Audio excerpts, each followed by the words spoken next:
Transfer of heat, ऊष्मा का स्थानांतरण। ट्रांसफ़र ऑफ हीट, तो इसमें हम अध्ययन करेंगे हीट जो गर्मी है, ऊष्मा है, जो एक स्थान से दूसरे स्थान पर कैसे जाती है, कैसे उसका स्थानांतरण होता है। इसमें जो चीज़ें आएंगी वो कंडक्शन है, कन्वेक्शन है, रेडिएशन है। जो जैसे आप देखते हैं कोई चीज़ को हम गर्म करते हैं तो वो उसका हैंडल गर्म हो जाता है। सूर्य की जो गर्मी है हम तक पहुंच जाती है। पानी कैसे गर्म होता है, ये कुछ तथ्यों के बारे में इस टॉपिक में हम अध्ययन करेंगे। गर्मी कैसे एक स्थान से दूसरे स्थान तक चले जाती है। आप आग सेकते हैं या कोई हीटर से गर्मी आपको मिलती है तो कैसे जाती है, वो क्या कारण है, इसके बारे में अध्ययन करेंगे। इसके अलावा ऊनी कपड़े, जो woollen clothes keep us warm during winter, जाड़ों में जो ऊनी कपड़े हैं वो कैसे हमको गर्म रखते हैं। और इसके अलावा kind of clothes we wear in summer and winter, गर्मी और जाड़ों में किस प्रकार के कपड़े पहनने चाहिए, इसके बारे में हम अध्ययन करेंगे। कक्षा 7 क्लास 7 साइंस चैप्टर 4 हीट के अंतर्गत टॉपिक है ट्रांसफ़र ऑफ हीट। चलिए शुरू करते हैं। बात करते हैं ट्रांसफ़र ऑफ हीट, ऊष्मा का स्थानांतरण किस प्रकार से होता है। You might have observed that a frying pan becomes hot when keep in a flame। आप देखते हैं कोई भी फ्लेम में, कोई भी लौ में जो आग जलाते हैं या हम कोई भी गैस जलाते हैं तो उसमें एक फ्लेम आती है, उसमें कोई चीज़ रखते हैं तो गर्म हो जाता है। तो heat passes from the flame to the utensil. जो हीट है, जो गर्मी है, जो अटेंसिल है, जो बर्तन है, बर्तन तक वह गर्मी पहुंच जाती है। When the fan is removed from the fire, अब अगर हम फायर आग से किसी बर्तन को हटा देते हैं तो इट स्लोली कूल डाउन, धीरे धीरे वो कूल डाउन हो जाता है। The heat flows from the hotter object to a colder object. जो हीट जो है हमेशा फ्लो करती है, जाती है, जो हॉटर ऑब्जेक्ट से जो कोल्डर ऑब्जेक्ट है उस पर जाती है। अब आप थोड़ा सा इसमें देख लीजिए कि एक चित्र के माध्यम से हम तीनों चीज़ों को इसमें डिस्कस करेंगे। तो there are 3 ways in which heat can flow from one object to another. दो तीन वे हैं, तीन रास्ते हैं, या तीन तरह से हम कहेंगे जो भी गर्मी है, heat can flow from one object to other object. तीन तरह से जा सकता है। एक तो है कंडक्शन, दूसरा है कन्वेक्शन और तीसरा है रेडिएशन। जो कंडक्शन है, कंडक्शन को हम हिंदी में चालन बोलते हैं। चालन मतलब एक सिरा आपने कोई आग में डाला, दूसरा सिरा उसका गर्म हो जाता है। ये सबका नहीं होगा, एक कुछ धातु हैं जो गुड कंडक्टर हैं, जिसको हम अभी फिर पढ़ेंगे। कंडक्टर का मतलब होता है जिसमें चालन होता है। एक सिरा गर्म हो जाएगा, दूसरा सिरे तक गर्म होते जाएगा। जैसे कोई भी बर्तन आप आग में देखते हैं, बर्तन नीचे से गर्म होता है, वो पूरा बर्तन गर्म हो जाता है कंडक्शन के कारण। फिर अध्ययन करेंगे इसमें कन्वेक्शन, संवहन जिसे कहते हैं, जैसे पानी गर्म हो जाता है। रेडिएशन, जैसे सूर्य की गर्मी हम तक पहुंच जाती है या आग की तपिश उसमें आ जाती है। यहाँ पर एक उदाहरण से समझिए। पहले ये उदाहरण यहाँ पर दिया गया है, जो चित्र आप देख रहे हैं यहाँ पर चित्र के माध्यम से। इस चित्र में आप देखिए कि एक आग नीचे से लगी है, आग के ऊपर एक बर्तन रखा है और बर्तन में जो पानी है और पानी गर्म हो रहा है और इसका एक हैंडल है जिसको पकड़ा गया है, हैंडल को, ठीक है। तो यहाँ पर ये तीनों चीज़ें आप देख रहे हैं कि इसमें कंडक्शन भी हो रहा है, कन्वेक्शन भी हो रहा है और रेडिएशन भी हो रहा है। तीनों चीज़ें हो रही हैं इसमें। देखिए कैसे, थोड़ा इसको समझिए।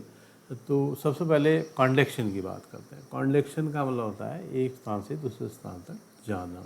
अब यहाँ पर एक गर्म हुआ, यहाँ पर इसका सिरा गर्म हुआ तो ये उसके हाथ तक पहुँच गया, ठीक है, कंडक्शन यहाँ पर। कन्वेक्शन मतलब पानी के जो कण हैं नीचे वाले गर्म होंगे तो गर्म वाले कण ऊपर को जाएंगे और उसकी जगह पर ठंडे वाले कण नीचे को आएंगे तो वो भी गर्म हो जाएंगे। तो इस तरह से पानी वहाँ कन्वेक्शन होता है। यहाँ पर तीसरी चीज़ आती है रेडिएशन। रेडिएशन मतलब विकिरण। आप देखते हैं उसकी तपिश जो है दूर दूर तक जाती है, जहाँ तक आप आग की गर्मी महसूस करते हैं वो रेडिएशन है अपने आप में। और दूसरा एक चित्र आप यहाँ पर देख सकते हैं, ये भी एक कन्वेक्शन, पानी गर्म हो रहा है, नीचे से लौ है, लौ से इसमें पानी गर्म हो रहा है, तो यहाँ पर कन्वेक्शन का एक उदाहरण ये यहाँ पर है। अब एक एक करके इसको शुरू करते हैं। सबसे पहले आते हैं हम कंडक्शन। कंडक्शन का मतलब चालन। चालन क्या है? The process by which heat is transfer from the hotter into the colder end of an object is known as conduction. देखो, गर्मी वाले एंड से, गर्मी वाले सिरे से, जैसे ये फ्राइंग पैन गर्म हो रहा है तो इसका गर्म जो है यहाँ वो सिरा होता है जो आग में रखा है, वो सिरा गर्म हो रहा है तो उसका हैंडल भी गर्म हो जाएगा। तो यहाँ पर hotter to other end, colder end जिसे हम कहेंगे, वो भी हॉट हो जाता है बाद में। तो the process by which heat is transfer from the hotter into the colder end of an object is known as conduction.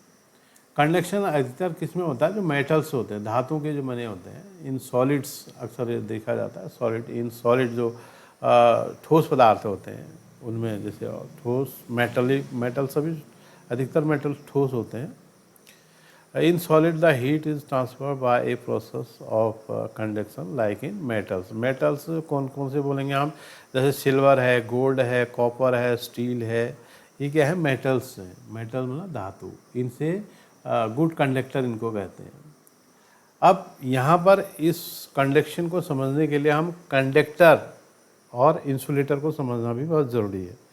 तो कुछ चीज़ों में जो है गर्मी एक स्थान से दूसरे स्थान पर जाती है। जैसे हम लकड़ी को जलाते हैं, लकड़ी को जलाने पर लकड़ी का एक सिरा अगर आग में डालते हैं तो दूसरा पीछे वाला सिरा गर्म नहीं होता। एक लोहे की रॉड है, लोहे की रॉड को अगर हम एक सिरा अगर गर्म करते हैं, थोड़ी देर में उसका पीछे वाला भाग भी गर्म हो जाता है। तो लोहा क्या है? अपने आप में एक मेटल है। मेटल जो भी चीज़ें हैं वो good conductor of heat and electricity कहते हैं हम इसको।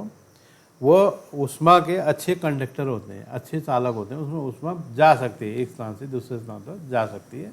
और जो जिसमें उष्मा नहीं जाते एक स्थान से दूसरे स्थान पर, उसको कहते हैं कुचालक या इंसुलेटर। जैसे रबर के ग्लव्स लगाते हैं, जैसे इलेक्ट्रिसिटी में कोई काम करते हैं इलेक्ट्रिशियन, वो रबर के ग्लव्स लगाता है।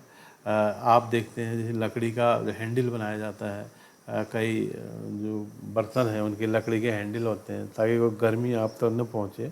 तो वो इंसुलेटर्स हैं। जैसे तार हैं, तार के बाहर से इंसुलेटर लगा रहता है, एक प्लास्टिक का एक लेयर लगी रहती है कोई भी तार में, आप देखते हैं जिससे करंट नहीं लगे, तो वह इंसुलेटर होते हैं। इंसुलेटर में हीट भी नहीं जाती और इलेक्ट्रिसिटी भी नहीं जाती है। इलेक्ट्रिसिटी भी किस में जाती है? जो मेटल्स हैं उनमें जाती है। तो कंडक्टर्स किसे कहेंगे? कंडक्टर मतलब चालक। The materials which allow heat to pass through them easily are conductors of heat. जो अपने में से जो हीट को है उसको पास होने देते हैं, उन पदार्थों को, उन मटेरियल्स को क्या कहेंगे? कंडक्टर्स कहेंगे। फॉर एग्जांपल, ऑल मेटल्स, जो भी मेटल्स हैं वो कंडक्टर्स होते हैं। इसमें जैसे एल्युमिनियम है, आयरन है, कॉपर है, गोल्ड है, सिल्वर है, आप देख सकते हैं ये जो भी मेटल्स हैं ये गुड कंडक्टर होते हैं। अब दूसरी चीज़ आती है इंसुलेटर। इंसुलेटर का मतलब होता है कुचालक, जिसमें जो हीट है एक स्थान से दूसरे स्थान पर नहीं जाती है। मैंने कहा ना, जैसे लकड़ी, प्लास्टिक की चीज़ें हैं उनमें भी ये चीज़ें होती हैं। प्लास्टिक की, आप इलेक्ट्रिसिटी की कोई भी देखिए आप, वो जो स्विच हैं वो हमेशा प्लास्टिक के बनाए जाते हैं, इंसुलेटर्स होते हैं। The materials which do not allow heat to pass through them are called insulator और पुअर कंडक्टर ऑफ हीट। जिसमें जो हीट है वो एक स्थान से दूसरे स्थान पर पास नहीं होती है, नहीं जाती, तो वो इंसुलेटर है। सच एज प्लास्टिक है, वुड है, लकड़ी है, are the poor conductor of heat. ठीक है। Air is poor conductor of heat. जो हवा है वो भी पुअर कंडक्टर है। आपने हवा के बारे में देखा होगा, जैसे सूर्य की रोशनी जब आती है हम तक पहुंचती है, परंतु हवा उस को जो है बैलेंस बनाए रखती है। बैलेंस बनाने का काम हमारे एटमॉस्फेयर में हवा करती है, वो भी अपने आप में एक इंसुलेटर का काम करती है। यहाँ पर देखिए एक चित्र के माध्यम से पानी गर्म हो रहा है, नीचे वाला सिरा गर्म हो रहा है, तो गर्म पानी के जो कण हैं ऊपर को जा रहे हैं, उसकी जगह पर ठंडे पानी के कण नीचे को आ रहे हैं। इस तरह से पानी गर्म हो रहा है। तो यहाँ पर जो मेथड हम पढ़ने जा रहे हैं वो है कन्वेक्शन। कन्वेक्शन का मतलब है संवहन। संवहन का मतलब एक दूसरे कण को गर्म करना, उसके बदले में ठंडे कण उस स्थान को घेर लेते हैं। Convection is the transfer of heat through the movement of liquid और गैस। कोई भी गैस है, कोई लिक्विड है, लिक्विड मतलब तरल पदार्थ जो है, जैसे पानी है, लिक्विड में क्या होता है, हीट जो है ट्रांसफ़र होती है। Convection is the transfer of heat through the movement of liquid. उसके जो गर्म कण है ऊपर को और ठंडे कण नीचे को बैठने लगते हैं, इसलिए सभी कण गर्म हो जाते हैं। जैसे बॉइलिंग ऑफ वाटर, रेफ्रिजरेटर में आप देखते हैं ठंडा जो होता है उसमें वो उस वहाँ पर भी होता है। एसी पूरा कमरे को ठंडा करता है, वहाँ पर भी ये देखा जाता है।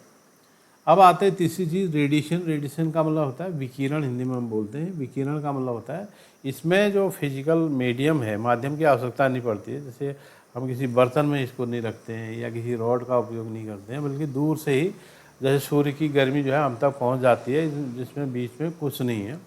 The transfer of heat by the radiation does not require any physical medium.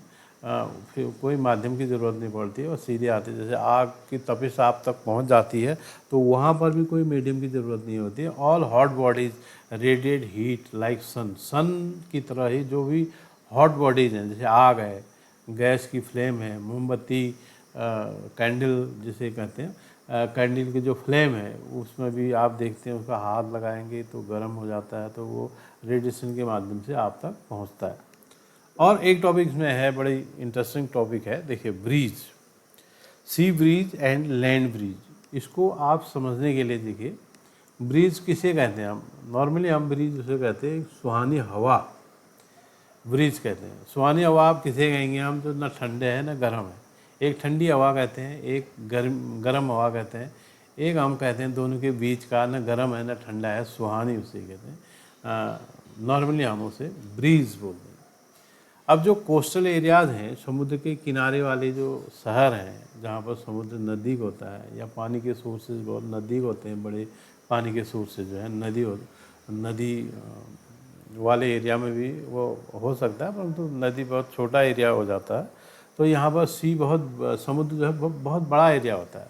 वहाँ पर क्या होता है, दिन के समय पर, इसको समझने के लिए ये समझना बहुत ज़रूरी है, दिन के समय क्या होता है, बहुत अधिक सूर्य की रोशनी पड़ने से जो लैंड है, जो धरती है, वो बहुत जल्दी गर्म हो जाती है पानी की अपेक्षा। पानी गर्म होने में थोड़ा समय लगाता है।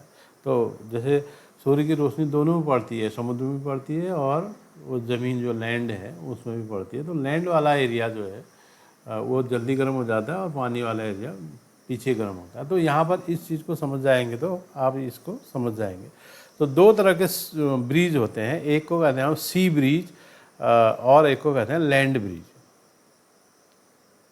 सी ब्रिज और लैंड ब्रिज में क्या अंतर है? सी ब्रिज का मतलब the air from the sea is called the sea breeze. अब जो हवा समुद्र से आती है उसे हम कहते हैं सी ब्रिज। यह होता है दिन के समय पर। अब इसको समझिए आप, फ्रॉम सी टू लैंड। अब दिन के समय में क्या होगा, सूर्य की रोशनी पड़ेगी, दोनों में पड़ेगी, और जो धरती है वो जल्दी गर्म होगी, मतलब लैंड जो है जल्दी गर्म होगी, और लैंड गर्म होगी, समुद्र ठंडा है, तो जो गर्म हवा होती है वो हमेशा ऊपर की ओर जाती है। जैसे लैंड गर्म हो गया दिन के समय पर जल्दी, तो उसकी जो हवा है हल्की हो जाएगी, हल्की हवा ऊपर को जाती है, उसकी जगह पर समुद्र की हवा लेगी जो ठंडी हवा है।